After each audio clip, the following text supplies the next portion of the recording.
एक तलाकशुदा लड़की 4 साल बाद कोर्ट का फैसला आने पर अपने ससुराल पहुंचती है, एक छोटा ट्रक लेकर अपने दहेज का सामान उठाने के लिए, क्योंकि अब से 4 साल पहले उसका अपने पति से तलाक हो गया था और वह कोर्ट में केस जीत गई थी। अब वो अपने ससुराल पहुंचती है तो अपने उस घर की कंडीशन देखती है तो उसे अपने बीते पलों की याद आने लगती है।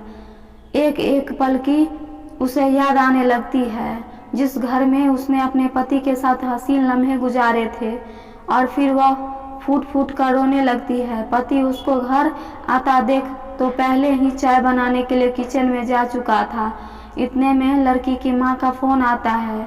आइए जानते हैं पूरी कहानी के बारे में, आगे क्या होता है, आखिर ऐसा क्या हुआ इन दोनों पति पत्नी के बीच जो ये अलग हो जाते हैं। और आइए चलते हैं कहानी की शुरुआत में और जानते हैं कि आखिर कैसे लड़कियों के घर खराब हो जाते हैं। दोस्तों, ये घटना है सन 2010 की। उत्तर प्रदेश के शहर लखनऊ में एक सोहन नाम का लड़का रहता था। सोहन एक प्राइवेट कंपनी में नौकरी करता था। सोहन बिल्कुल अकेला रहता था, न तो उसकी माँ थी और न ही बाप। बचपन में ही उनका देहांत हो गया था।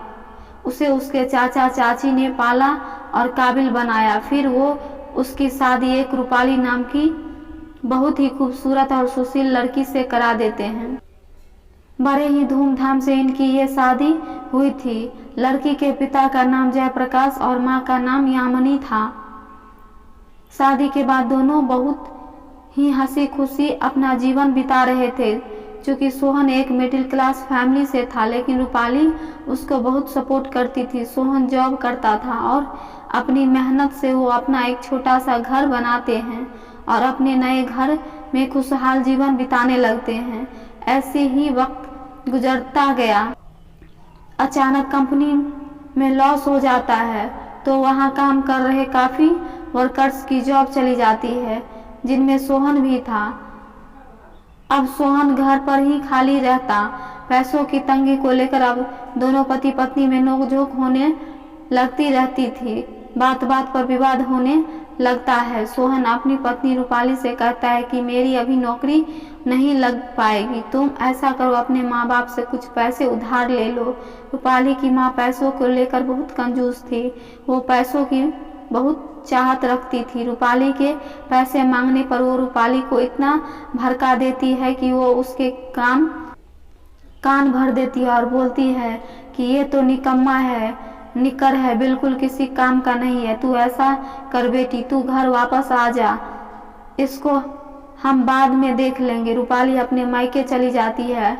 अब रूपाली की माँ यामिनी सोहन को फोन कॉल पर बहुत बुरा भला कहती है कि तेरी औकात ही क्या थी, तेरे पास था ही क्या, पहले से ही तू नंगा इंसान है, न खाने की रोटी थी न सिर पर छत। हमने अपनी बेटी की शादी तुझसे कराकर बहुत बड़ी गलती कर दी है।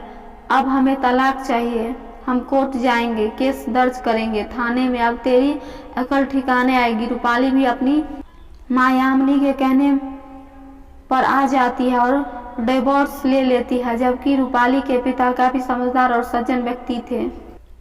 वो रूपाली को बहुत समझाते हैं कि बेटा, जीवन में उतार चढ़ाव आते रहते हैं, तुम अपने पति की कठिन परिस्थितियों में उसे मत छोड़ो, समय के साथ सब ठीक हो जाएगा। लेकिन वो बस अपनी माँ की ही सुनती है। अब मामला कोर्ट में पहुंच जाता है और मुकदमा चलता है। यामिनी ने पहले ही एक बढ़िया वकील रख रखा था। वो उस वकील को मोटी रकम देते हुए कहती है कि इस तरह से केस बनाओगे कि इस लड़के का घर और जो भी कुछ खेती की जमीन है सभी बिक जाए और डिवोर्स के बदले हमें अच्छा खासा पैसा मिले। अब 2 साल तक मुकदमा चलने के बाद कोर्ट से फैसला आने की तारीख मिलती है। जिस दिन कोर्ट में फैसला आने वाला था, रूपाली के पिताजी उसे तब भी बहुत समझाते हैं कि बेटा, अपना घर खराब मत करो और सब कुछ भूल भला कर अपने ससुराल लौट जा, नहीं तो इसमें तेरी ही जिंदगी खराब हो जाएगी। लड़की अपने पिता की किसी भी बात पर गौर नहीं करती है। आखिरकार रूपाली इस केस को जीत जाती है तो वकील उनसे कहता है कि मुबारक हो, आप लोग केस जीत गए हैं, आपकी किस्मत बहुत अच्छी है जो सिर्फ 2 साल में ही मुकदमा खत्म होकर फैसला हो गया, नहीं तो न जाने कितने भी केस इस तरह के हैं, सालों मुकदमा लड़ते रहते हैं लेकिन कोई फैसला नहीं आता। अब जिस दिन रूपाली और उसकी माँ यामिनी अपना दहेज का सामान वापस उठाने के लिए जाते हैं तो अचानक ही जयप्रकाश जी को दिल का दौरा पड़ता है और उनकी तबीयत बिगड़ने लगती है। वो लोग अभी आधे रास्ते में पहुंचे ही थे कि घर से फोन आता है। पता चला कि जयप्रकाश जी को अस्पताल में भर्ती कराया गया है। तो रूपाली की माँ कहती है कि बेटा तू ऐसा कर, सामान लेने पहुंच, मैं तुझे बारी बारी से कॉल करती रहूंगी। अगर कुछ भी दिक्कत परेशानी दिखाई दे तो मुझे बताना, मैं आ जाऊंगी। अब रूपाली छोटा ट्रक लेकर अपने दहेज का सामान उठाने के लिए चली जाती है। साथ में 2 मजदूर भी लेकर जाती है जो सामान उठाने में उसकी सहायता कर सके। अब वो अपने ससुराल पहुंचती है तो जो उन दोनों की पति पत्नी के बीच मिलकर बड़ी मेहनत से बनाया था, उसको देखकर वो थोड़ा भावुक हो जाती है और बस घर को निहारने लगती है। अब सोहन रूपाली को देखता है कि वो आ गई है तो जल्दी से किचन में आ जाता है और उसके लिए चाय बनाने लगता है। अब वो लड़की सोचने लगती है कि ये घर कभी कितना खुशहाल रहता था और आज कितना उजड़ गया है। ये सभी बातें सोचकर रूपाली बहुत ही दुखी हो जाती है और फूट फूट कर रोने लगती है। सोहन को रोने की आवाज आती है तो वह बाहर आता है। रूपाली को रोता देख वो उससे पूछता है कि क्या हुआ तुम्हें। तो वो रोते हुए कहती है कि सोहन मुझे माफ कर दो, काश ये सब ना हुआ होता तो आज हमारा घर का ये कितना खुशहाल होता, हम भी अपनी जिंदगी चैन सुकून से एक साथ जी रहे होते। उधर वो मजदूर और ड्राइवर को जल्दी हो रही थी। वो कहते हैं कि दीदी सामान भरना है या नहीं। तो रूपाली कहती है नहीं, आप लोग अभी रुकिए, हमारी पूरी जिंदगी का सवाल है। अगर आज ये सामान यहाँ से वापस चला गया तो फिर मैं इस घर में कभी वापस नहीं आ पाऊंगी। मेरी बाकी जिंदगी कैसे गुजरेगी। अब वो सोहन से बातचीत कर रही थी कि इसी बीच उसकी माँ का फोन आता है। वो उससे पूछती है कि बेटी सामान भर लिया कि नहीं, कोई परेशानी तो बात नहीं है, कोई कुछ कह तो नहीं रहा है तुम्हें। वो तुरंत ही अपनी माँ का कॉल काट देती है और सोहन के पैरों से लिपट कर रोने लगती है और कहती है मुझसे बहुत बड़ी गलती हो गई, तुम जैसा पति तो सिर्फ किस्मत वालों को ही मिल सकता है।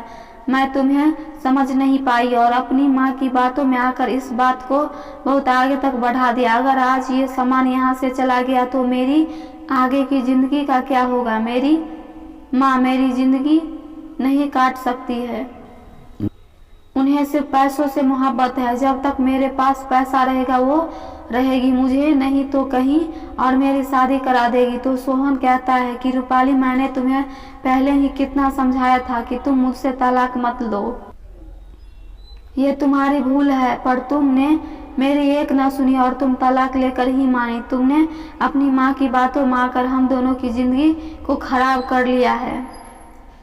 रूपाली कहती है कि अब ऐसा कोई कदम नहीं उठाऊंगी जिससे हमारे बीच झगड़ा हो। वो बोलती है कि सोहन तुम क्या मुझे फिर से अपना नहीं सकते। सोहन उसकी बात का कोई जवाब नहीं देता। फिर वो सोहन के चाचा चाची के घर जाती है, क्योंकि वो पहले 2 साल वहाँ रह चुकी थी। उसके सभी परिवार वालों को वो अच्छे से जानती थी। उनको बुलाकर लाती है और कहती है कि आप लोग ही इन्हें समझाइए ना कि ये हमें अब ना छोड़े, मुझे अपना ले। तो सोहन के चाचा चाची कहती है कि हमारा बेटा बहुत ही सीधा साधा है, इसने तो तुम्हें कभी छोड़ना नहीं चाहा, आप खुद ही गई थी इसे छोड़कर। अब रूपाली उन मजदूर और ड्राइवर से कहती है आपसे निवेदन है कि आप यहाँ से जा सकते हैं, इस मामले को मैं यहीं सेट कर लूँगी। मैं अपने पति को छोड़कर कहीं नहीं जाने वाली हूँ, मैं यहीं इनके साथ रहूँगी, जैसे भी रहूँ यहीं रहूँगी, चाहे सुख हो या दुख, हमेशा अपने पति के साथ खड़ी रहूँगी। अब इतने में ही रूपाली की माँ का फिर से कॉल आ जाता है। वो कॉल उठाकर उनसे कहती है कि माँ आपने कभी हमारे पिताजी की नहीं मानी, बस आप हमारा जीवन बर्बाद करने में लगी है। आपने मुझे समझाने के बजाय मुझे भड़काया है। आपको कभी मेरे पास कॉल करने की आवश्यकता नहीं है। मैं अपने पति को छोड़कर घर नहीं आने वाली। अब आप मुझसे कभी बात मत करना। अब सोहन भी अपने जज्बातों को दबा नहीं पाया था। वो भी रूपाली को गले लगाकर रोने लगता है। ये एक बार फिर से अपने शादीशुदा जीवन में जुड़ जाते हैं और अपना आगे का जीवन खुशी खुशी बिताते हैं। दोस्तों, अगर कोई भी घर बिगाड़ता है या कोई भी पति पत्नी के बीच दरार आता है तो उसमें जरूर किसी तीसरे व्यक्ति का हाथ जरूर होता है। पति पत्नी में लड़ाई झगड़ा होना एक आम बात है, लेकिन उसको अपनी माँ या सहेली या फिर किसी को बताकर उनके कहने से अपने जीवन को खराब कर लेना ये उचित बात नहीं है। वो आपके पति हैं, आपके जीवन साथी हैं। जरा देर गुस्से में लिया गया एक कठोर फैसला आपकी जिंदगी खराब कर देता है। तो आप सभी से गुजारिश है कि ऐसे ही मामलात घर घर के हैं, जहां आए दिन ऐसी बात सुनने को मिलती रहती है। इस कहानी में मैं यही हूँ, रूपाली की खुद की माँ उसको भड़का देती है और बात को दबाने के बजाय आगे बढ़ाती है। अगर वो समय पर ही अपनी बेटी को समझाती और उससे कहती कि बेटी, लाइफ में अप डाउन चलता रहता है। आज अगर दामाद जी के पास जॉब नहीं है तो क्या हुआ, तुम्हें उनका साथ देना चाहिए, न कि उनसे झगड़ा करना चाहिए। क्योंकि एक बार जिस रिश्ते के बीच दरार आ जाती है, या मानो किसी बीच दीवार में ही दरार आ जाए या कोई धागा टूट जाए, तो वो जुड़ तो जाते हैं लेकिन उसमें वो बात फिर नहीं रहती। तो दोस्तों, ये थी आज की कहानी आपको कैसी लगी कमेंट करके ज़रूर बताएं। और रूपाली की माँ के बारे में आपको क्या राय है। अगर आप